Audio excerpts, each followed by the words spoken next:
Welcome to Called to Homeschool with your host, Meg Thomas. I am a mother of 7 with 5 homeschool graduates. Each week, we'll talk about real-life homeschool, mindset shifts, and practical tools you can use in your home. Because homeschooling isn't just about school, it's about restoring the family. Hello, friends. Welcome back to Called to Homeschool. Excited to be here. How is everybody doing? How was your Mother's Day last week? I know this holiday just gets a lot more fun when you remember you are in charge of your own happiness. So anything your family does or doesn't do doesn't have to affect your mood, and it is a very freeing place to be. So hopefully yours was a little bit better this year than maybe years have passed.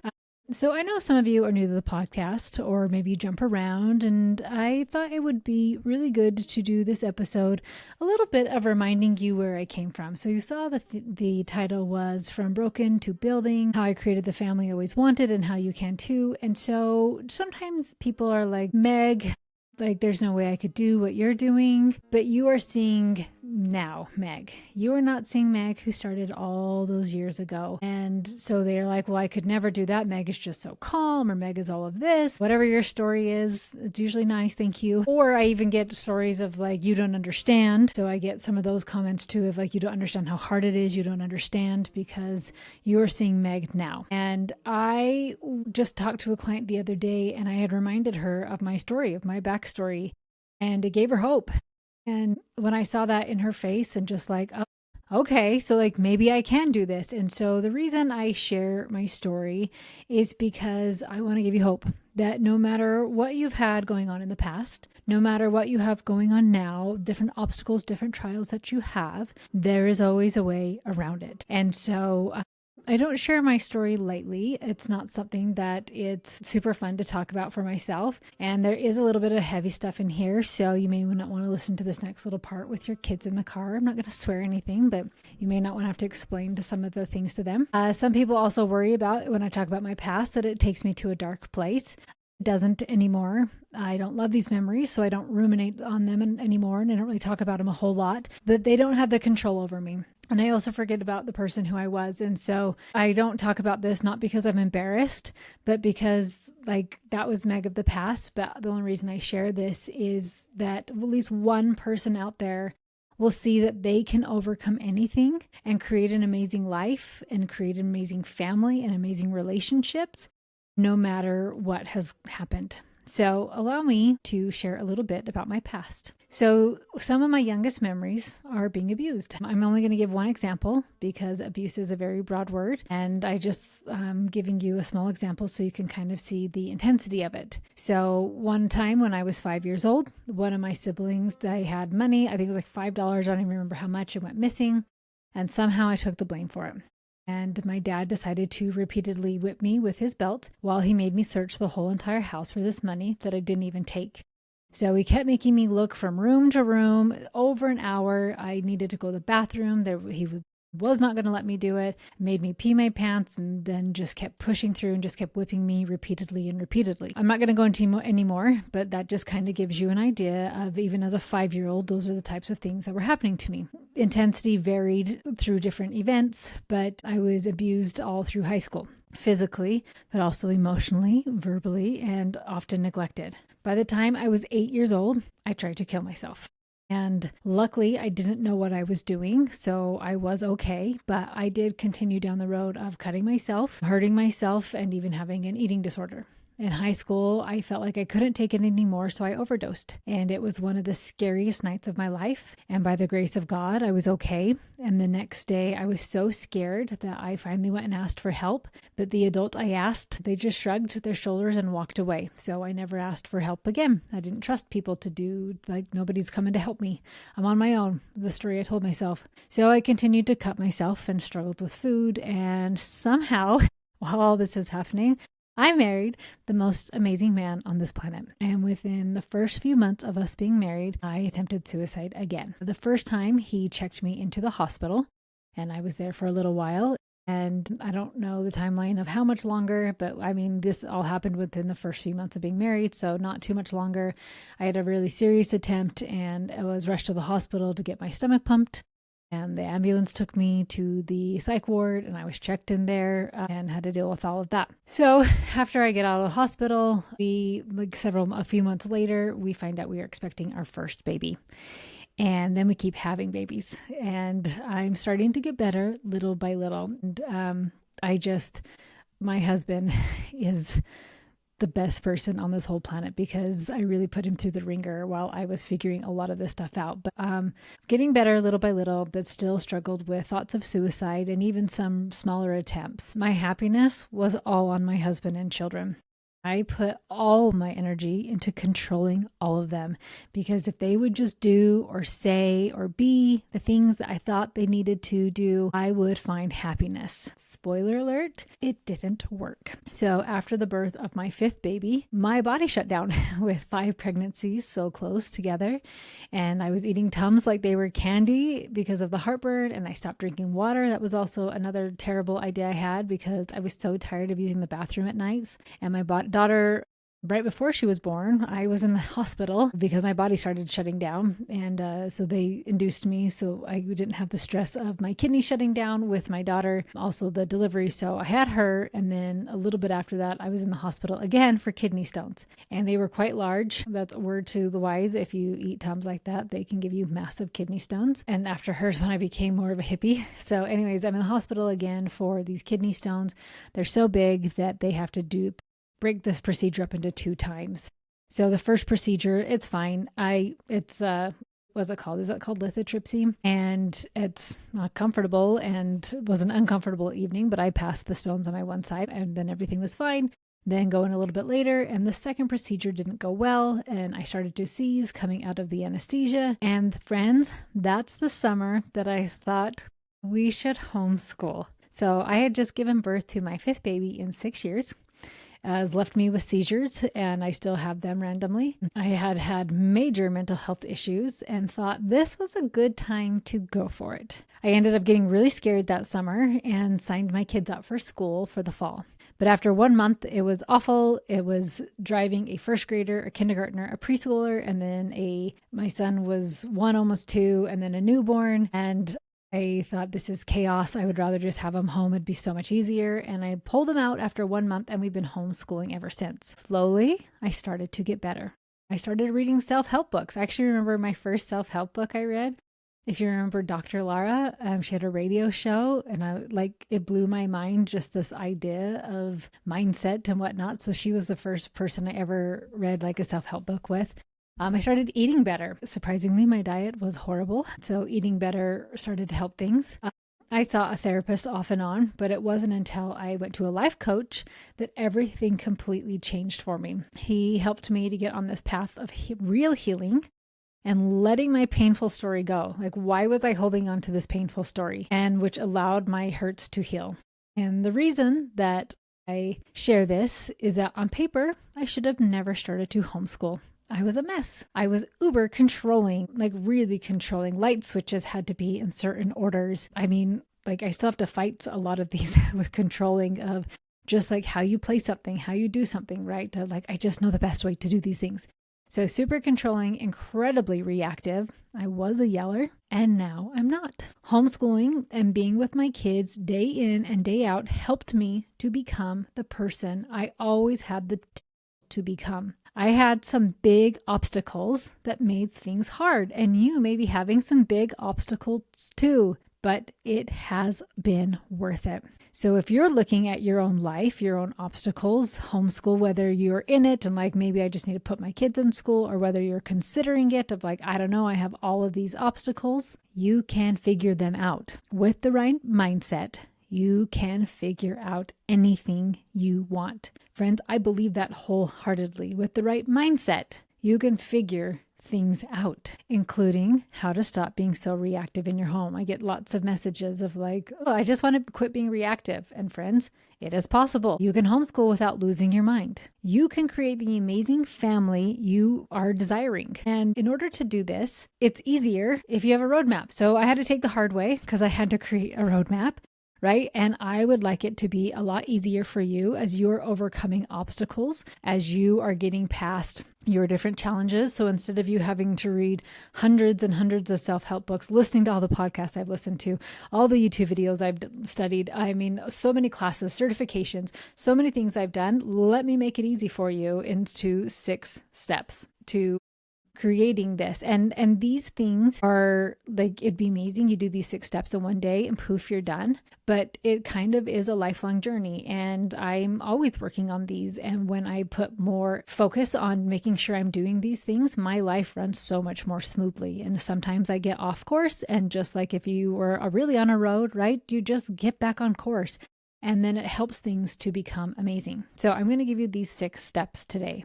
Number 1, you have to lean on God. And you can use the word higher power or universe, but for me, it's God. And I am just loving the serenity prayer from Alcoholics Anonymous because it says, God, grant me the serenity to accept the things I cannot change, the courage to change the things I can, and the wisdom to know the difference. I need God as my foundation always through prayer, reading my scriptures, or when things are really busy, making sure I'm at least listening to my scriptures, trusting in Him to help me through the challenges of life, trusting in Him when He asks me to do something hard like homeschooling that I felt completely unqualified for, completely inadequate for. And you can see on paper, I wasn't ready for any of those things, but trusting in Him to go through those challenges and knowing He'll be by my side. My sister and I talked about the other day that in this talk, this lady said, you're going to go through hard things. You can do hard things by yourself or hard things with God, your choice. And doing it with God makes it so much easier because a lot of times He does show you the next step. He gives you the faith and the confidence to take that next step. And a lot more things go smoothly, not perfectly, never perfectly, when you are doing it with God by your side. Step 2 is taking care of yourself. It's so interesting to reflect on my battle days because I didn't take care of myself. I didn't drink enough water. I ate like crap. I wasn't sleeping. I remember like in those first months of being early married, I would stay up all night watching TV, eating donuts. It's like shocker that my mental state was so off. I didn't exercise, which is funny because most of you know how much I love it now. I wasn't doing anything to take care of myself. So I want to remind you to not only take care of your fundamentals, right? Like moving your body, drinking water, eating food, trying to get sleep, but be in charge of your own happiness. That is life-changing when you can start doing that of like, I am in charge of my own happiness, not my family, not my husband, not my children, but me. So doing something so small, if it needs to be, hopefully every day that brings you joy. So for me, it's running and exercise that does that. I love it. And I've talked to my husband a lot about it, like I'm getting older, could I keep doing these things? But it brings me so much joy that I was like, I don't want to give him up. I love him too much. And another thing that I love is I am a bather. I don't know if I've ever shared this on the podcast before, but I despise taking showers. I hate them with all the fiber of my being. Is that the right phrase? I don't know. But I love to take a hot bath with Epsom salt, and an added bonus if I have enough time to bring a book in the tub with me, and that is my happy place. I don't need candles. I don't need any of that, but like that hot water, the Epsom salts, and a book, like amazing. So good for me. And just as moms, sometimes we're just like, we think we just have to be selfless and put everyone in front of us. But when we do that, we show up empty and reactive, right? Just like the airplane, we've got to put on our own oxygen mask first, and taking care of yourself is how we do that. And it doesn't have to be big, huge things every single day. It really can be those small and simple things.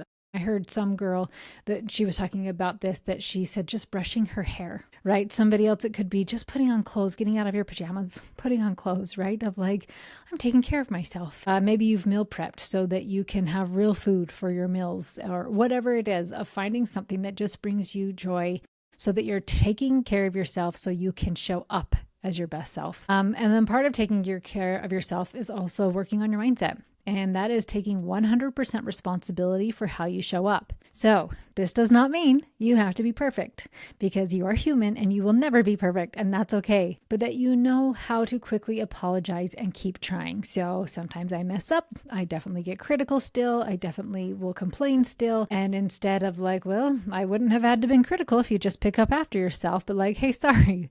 It wasn't that big of a deal that your shoes were left out. So sorry. I will definitely be working on that. Sorry about that. It changes everything. Step 3, your marriage. I have been reading The Empowered Wife by Laura Doyle, and I am obsessed with this book, her podcast, everything. And I have just been implementing a lot of the amazing advice from her book. And it's so crazy because I feel like my marriage is really good. And I was like, well, a girlfriend of mine were walking and she was telling me about this book. And I thought, well, I hadn't had a good self-help book for a while.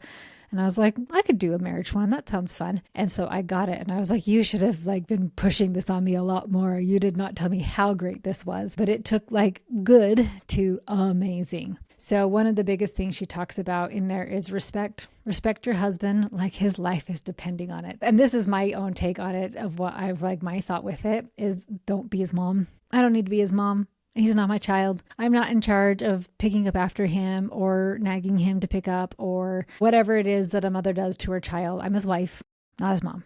So respect and then don't be his mom. So that's don't be critical, negative, those types of things. This way, he will be your biggest support and ally in your homeschool and in your parenting as you are doing these things. And it is awesome. Step 4 is your parenting. So you're already working on being this example, right? By taking care of yourself, taking 100% responsibility. So you're really being the example. Now teach your kids. Teach them appropriate behavior. Actually take the time I do it lots of times in homeschool lessons or in family meetings of hey, this is a skill we're working on. And maybe I'm just one step ahead of you, or maybe I'm right with you, but I'm also working on this thing too, so that I'm not pointing a finger of you guys should work on this, but I'm going to be a jerk still, right? So teaching your kids appropriate behavior. Ignore their annoying behavior. Yes, it's annoying, but a lot of times you can just ignore it and then make sure that you're praising the appropriate behavior and having clear rules and consequences, which is my happy habits, right? You can download on my website, coachmegthomas.com. And above all else, focus on that connection with your kids. Step 5, be a family. Be intentional with the culture you want to create in your family. Meet together every week so you can make sure you're on track to creating this awesome family. Lots of things can go in there too. That's where I put levels of liberty, the culture we want, just a lot of great things with family. And step 6, have the most epic homeschool. Because when you are doing all these steps of hey, God's on my side, I pray about, is there something I should throw into my homeschool this year or even this month or this week? Is there something missing or something we need to take out, right? When I'm in charge of my own happiness, I am not showing up empty. So I get to show up in homeschool of this space of you had a meltdown, I can totally ignore it because I'm not running on empty. Connecting with my husband in a way where I'm respecting him, and it is paid back 10 times of just how much help I get from him, how much he is so supportive and helpful if ever you're having a hard day, right? So having that marriage piece and then that parenting piece of knowing how your kids actually get them to listen to you, all those amazing skills, ignoring what doesn't matter, those negative behaviors start to dwindle, positive behaviors improve, right? But there are consequences when they do cross a boundary so that you really can teach them. Having this family that we're meeting together, and so we know how to solve things. So when we get to homeschool, it's just fun. And you get to do it in a way that speaks to your family with what you guys value.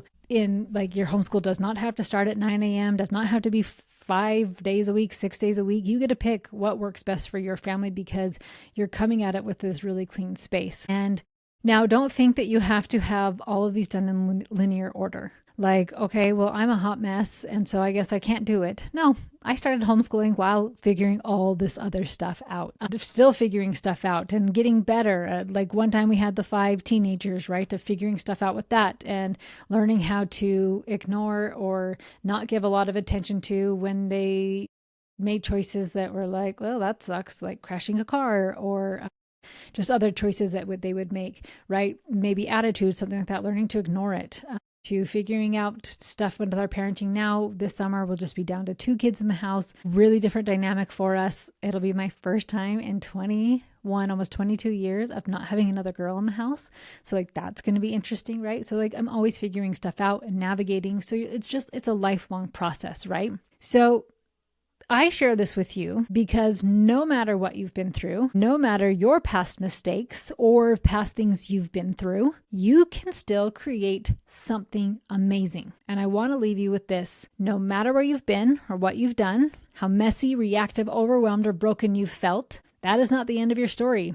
I am not special. I didn't get lucky, right? I just decided little by little to take my life back. And you can do the same. You can become the calm mom if that's what you want, the peaceful mom, the fun mom. You can create the home culture you want to create. You can build a family culture filled with connection, love, purpose, laughter, joy. Not because everything around you has finally changed, but because you do. And when you change, everything changes. So if you're sitting there thinking, maybe this could never be me, I want you to hear this. Friend, it can. And it starts with one small step, an atomic habit, a tiny habit, the teeny tiny step, one calmer response, one moment of connection, one decision to lead yourself instead of trying to control everyone else. You don't ever have to be perfect. You just have to be willing.